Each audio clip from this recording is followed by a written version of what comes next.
गुरुदेव महाराज की। देखिए, कहते तो हैं भगवान से प्रेम करने के लिए, लेकिन आज के समय में सबसे अधिक अगर मनुष्य को प्रेम है तो एक चीज से, वो है धन से। किससे प्रेम है? धन से। धन के चक्कर में भाई भाई का दुश्मन बन जाता है। बन जाता है कि नहीं? बंधु सबको दुख है। कोई तो कहता है कि मैं अपने पत्नी से दुखी हूँ, कोई पत्नी कहती मैं अपने पति से दुखी हूँ, मेरा कहना नहीं मानता। कोई अपने बेटों से दुखी है कि नहीं? और कोई बेटा अपने माता पिता से दुखी है। बंधु जिनको अपना कहता है बस उन्हीं से दुखी रहता है। जिनको कह रहा है मेरे अपने हैं, और दुखी किन से है? उन्हीं से दुखी ही। ध्यान देना। बोलिए प्रेम से गुरुदेव महाराज की। उन्हीं से दुखी रहता है, अपनों से। हाँ, अपनों से। कहते मुझे अपनों ने ही लूटा, गैरों में कहाँ इतना दम था, और मेरी किश्ती वहीं डूबी जहाँ पानी कम था। अब अपनों से दुखी क्यों है? क्योंकि सही में जो अपना है उसे अपना समझ पाया नहीं, और जो झूठा अपना है उसी को अपना समझ लिया। आप रामायण भगवान शंकर की बात सुनते हैं कि उमा कहूँ मैं अनुभव अपना,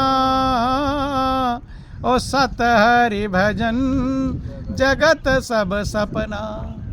अगर भगवान शंकर की आप पूजा करते हैं, अगर उनकी बात आप मानते हैं, तो भगवान शंकर के मानने वाले तब कहलाएंगे जब आपको संसार सपना लगने लगेगा। ध्यान देना, तब भगवान शंकर के पुजारी कहलाएंगे। उनकी बात मानेंगे तभी तो उन्हीं के भक्त हैं। और अगर उनकी बात नहीं मानते तो खाली कोटा पूरी पूजा करते रहो तो उससे भक्त कहलाने वाले भगवान शंकर कहते उमा कहाऊं। और किसको समझाया? जो देवियों की अवतार कहलाती उमा पार्वती को, उनको कहते उमा कहाऊं मैं अनुभव अपना, सत हरि भजन और जगत सब सपना।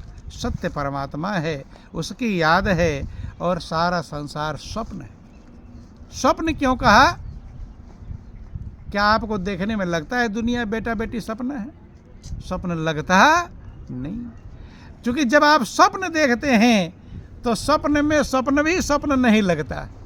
लगता है? जब आप स्वप्न देख रहे होते हैं तो स्वप्न उस समय स्वप्न लगता है?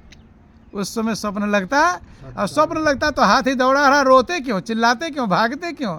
जानते मैं स्वप्न देख रहा हूँ, फिर भागने और चिल्लाने की जरूरत है? अर्थात स्वप्न में स्वप्न लगता नहीं। स्वप्न कब समझ में आता है? जब आप जाग जाते। इस ध्यान समझना, जब आप जाग जाते हैं तब स्वप्न क्या लगता है? अरे मैं तो स्वप्न, थोड़ा देर घबराते हैं। अब देखते हैं अरे कोई हाथी नहीं दौड़ा रहा था, कहीं मैं गड्ढे में गिरा नहीं था, मैं तो अपने बिस्तर पर हूँ। जब सही से जग जाते हैं तब अब स्वप्न की झंझट खत्म। तो जैसे स्वप्न में स्वप्न का दुख खत्म नहीं होता, स्वप्न का दुख जागने पर खत्म होता है, ऐसे संसार जो स्वप्न है यह तब तक स्वप्न नहीं समझ में आएगा जब तक इसमें हम जाग नहीं जाए। भगवान शंकर जाग गए थे तब वो उनको स्वप्न लगने लगा था। जब तक जग नहीं पाएंगे तब तक स्वप्न लगने वाला नहीं। कि जो सपने सिर काटे कोई, और बिन जागे न दूर दुख होई। स्वप्न आप देख रहे हैं कि चाकू से आपको कोई गर्दन रेत रहा है, चढ़ा हुआ है, दो लोग बैठे हैं ऊपर, हिल डुल नहीं पा रहे, पूरा बल लगा रहे हो लेकिन छुड़ा नहीं। गर्दन पर चाकू रेत रहा है, खून बह रहा है, बह बह कर गले के पास आ रहा है, चीख रहे हो, चिल्ला रहे हो, दर्द हो रहा है, पीड़ा हो रही है, लेकिन ये पीड़ा कब तक खत्म नहीं होगी? जब तक जाग नहीं जाओ। और जब जग गए तब थोड़े देर लगेगा, देख लिया गले पर कहीं कटा तो नहीं है, टटोल कर कहीं खून खान कटा तो नहीं है, सही सलामत है। अब स्वप्न का दुख खत्म हो गया। बंधु ऐसे ही जो ये संसार रूपी रात्रि है, जो लोग इसमें से जग गए उन्होंने ही इसको स्वप्न कहा है। और जो लोग जगह नहीं, खाली सुनकर कहते हैं, सुनकर काम चलने वाला है नहीं।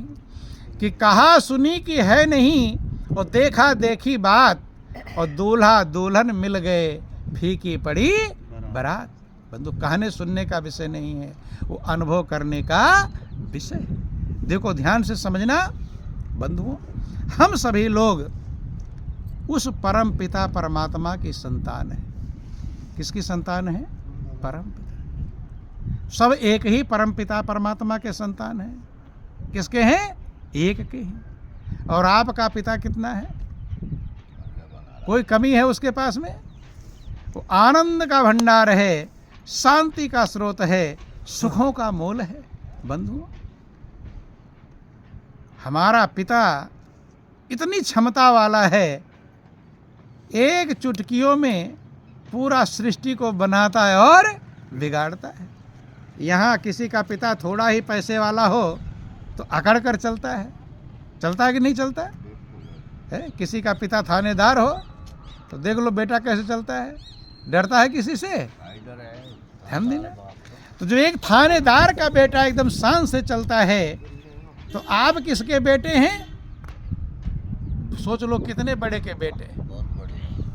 लेकिन आप शान प्राप्त नहीं कर पाते, मरे मरे से रहते हैं, क्योंकि आपको पता नहीं कि मेरा पिता कितना बड़ा है। पिता को भूल गए।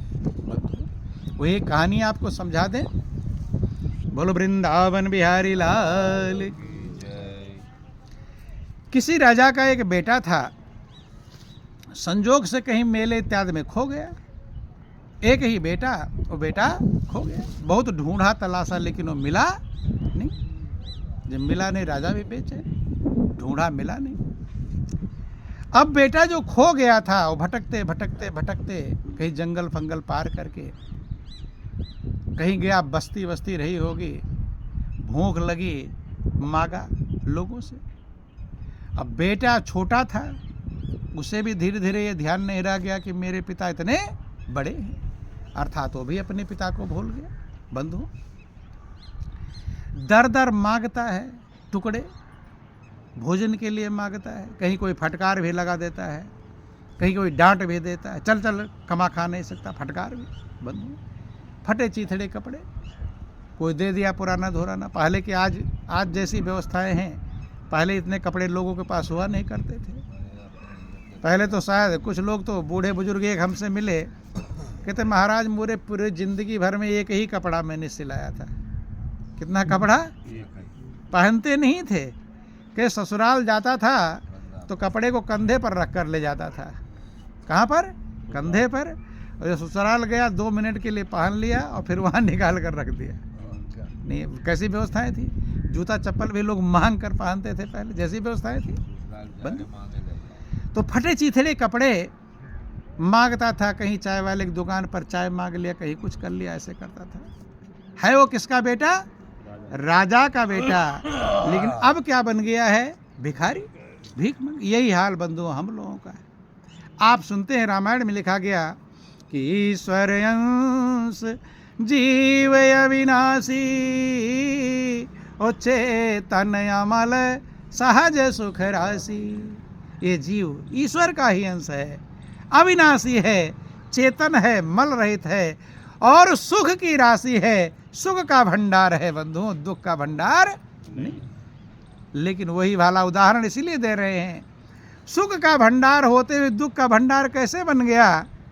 जब राजा का लड़का भूल गया कि मैं राजा का बेटा हूं, तो भिखारी तो समझ लेगा। बंधु, भटकता क्यों फिरे दर दर, और धराया नाम क्यों चंचल।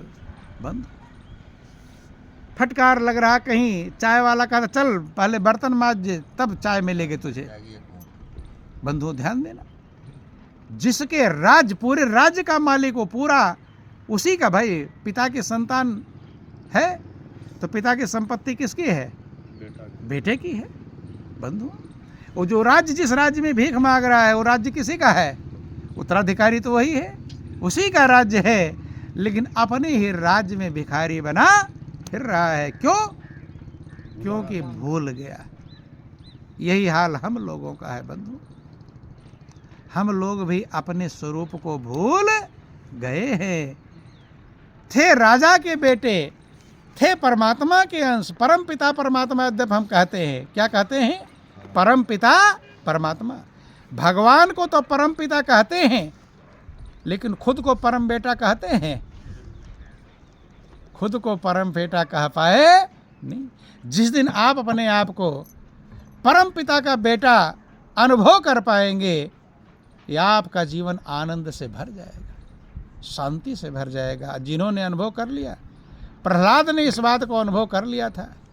बंधु, प्रहलाद को हाथी से कुचलवाया गया, पहाड़ से गिराया गया, गर्भ खंभे में बांधा गया, क्या क्या यातनाएं नहीं दी गई। प्रहलाद ज्यों कहते होते। मीरा, जहर का प्याला पीने में भी उसे कोई दिक्कत नहीं। गौर कर लेना, विचार कर लेना बंधु। देखो, ध्यान देना, संजोग की बात थी।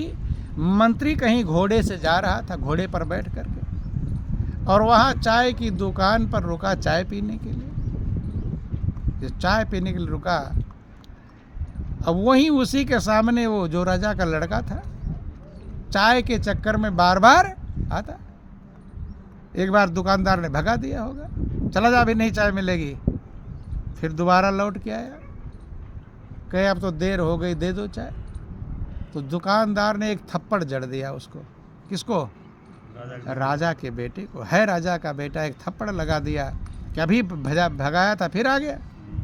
बंधु, रोया, चिल्लाया।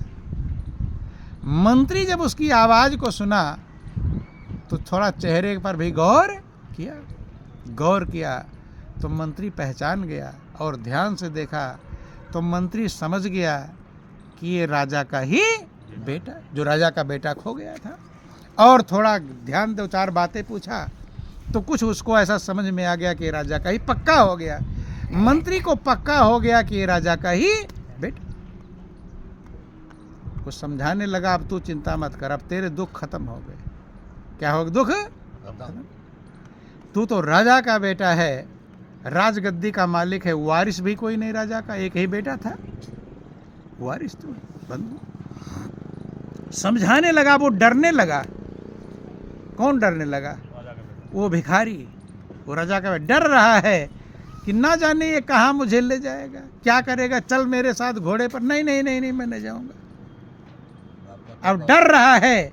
बंधु, संत महापुरुष जब आते हैं और आपको यही समझाते हैं कि तुम परम पिता परमात्मा की संतान हो, ऐरे गहरे नहीं हो, हल्के फुल्के नहीं हो, जिसकी इच्छा से सूरज चंद्रमा सितारे अपना कार्य करते हैं। बंधु, ये सारा सृष्टि इसके संचालन होता है, आप तो उसी के तो संतान हो।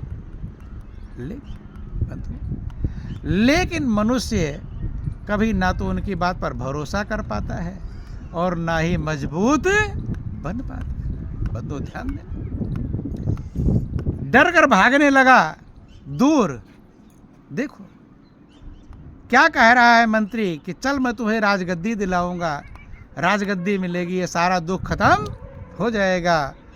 लेकिन बेटे को ये बात का भरोसा बहुत मुश्किल से, ध्यान देना, बहुत मुश्किल से किसी प्रकार से। दुकानदार ने भी कहा, दुकानदार भी थोड़ा डर गया, उसी ने तो थप्पड़ लगाया था, भी डर गया कि अरे राजा का बेटा है और ना जाने मेरी क्या हाल हो जाए। बोलिए प्रेम से गुरुदेव महाराज की जय। बोलो वृंदावन बिहारी लाल की जय। ध्यान देना, बड़े मुश्किल से मंत्री ले गया उसे, और जब मंत्री घोड़े पर बिठा कर ले गया, जब राजा के यहाँ पहुंचा, राजा की खुशी का ठिकाना नहीं। नहलाया धुलाया, अच्छे कपड़े, राशि ठाट बाट, और वही राजा राजगद्दी प्राप्त कर लिया। कब? जब संत रूपी मंत्री मिल जाते हैं तो वही परमात्मा तक पहुंचा देते हैं। बोलिए प्रेम से गुरुदेव महाराज की, बोलो वृंदावन बिहारी लाल।